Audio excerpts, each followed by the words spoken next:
નમસ્કાર કલમ યુદ્ધ સમાચારની સાથે હું છું આપની સાથે પાયલ બામભણિયા। તો જોઈએ આજના મહત્વના સમાચારમાં। સુરતથી મહત્વના સમાચાર મળી રહ્યા છે। ટ્રાફિક એએસઆઈ એસીબીના હાથે ઝડપાયા। એન્ટી કરપ્શન બ્યુરોએ ટ્રાફિક એએસઆઈ વિજય ચૌધરી અને વચેટિયા સંજય પાટીલને લાંચ લેતા ઝડપી પાડ્યા છે। ટ્રાફિક એએસઆઈ દ્વારા ટેમ્પા 1000 રૂપિયાની માંગણી કરવામાં આવતી હતી। ટ્રાફિક એએસઆઈ વિજય ચૌધરી દ્વારા આ બાબતે 1 લાખ રૂપિયા 100 ટેમ્પો પેટે 1 મહિનામાં માંગવામાં આવ્યા હતા।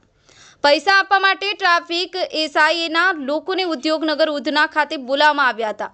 એએસઆઈ વિજય પોતાના સાગરીત સંજયને પૈસા લેવા માટે મોકલ્યો હતો। જોકે આ પહેલા જ એન્ટી કરપ્શન બ્યુરોએ આ જગ્યા પર છટકું ગોઠવ્યું હતું। સંજય લાંચ સ્વીકારી એએસઆઈ વિજય ચૌધરીને આ બાબતે ફોન કર્યો હતો। ત્યારબાદ એન્ટી કરપ્શન બ્યુરોએ સંજય અને એએસઆઈ વિજયની ધરપકડ કરી। એએસઆઈ વિજય છેલ્લા 7 વર્ષથી સુરત શહેર ટ્રાફિક વિભાગમાં કામ કરે છે અને 5 વર્ષથી રિજિયન 2 માં નોકરી કરે છે। બ્યુરો રિપોર્ટ કલમ યુદ્ધ સમાચાર સુરત। આપણી આસપાસ બનતી ઘટનાના સમાચાર જોવા માટે કલમ યુદ્ધ સમાચારને લાઇક કરો, શેર કરો, ચેનલને સબસ્ક્રાઇબ કરો।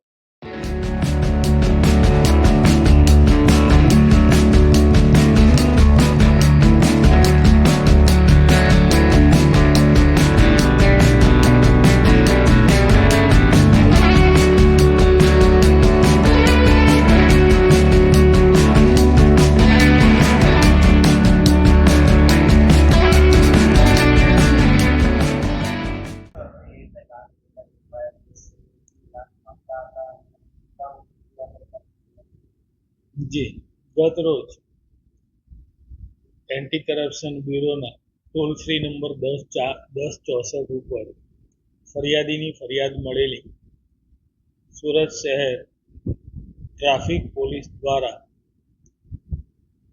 टेम्पो दीठ 1000 रुपया एम 100 टेम्पोना 1000 लेखे लाख रुपयानी लांचनी मागणी थયેલ હોય જે લાંચની માગણી જે ટ્રાફિક પોલીસના એએસઆઈ વિજય રમણ ચૌધરી તથા સંજય પાટીલ જે એક પ્રજાજન છે, જે પ્રજાજન લાંચની રકમ સ્વીકારતા રેડ હેન્ડ પકડાયેલા અને એ વિજય સાથે તેમનું મેળાપીપણું હતું।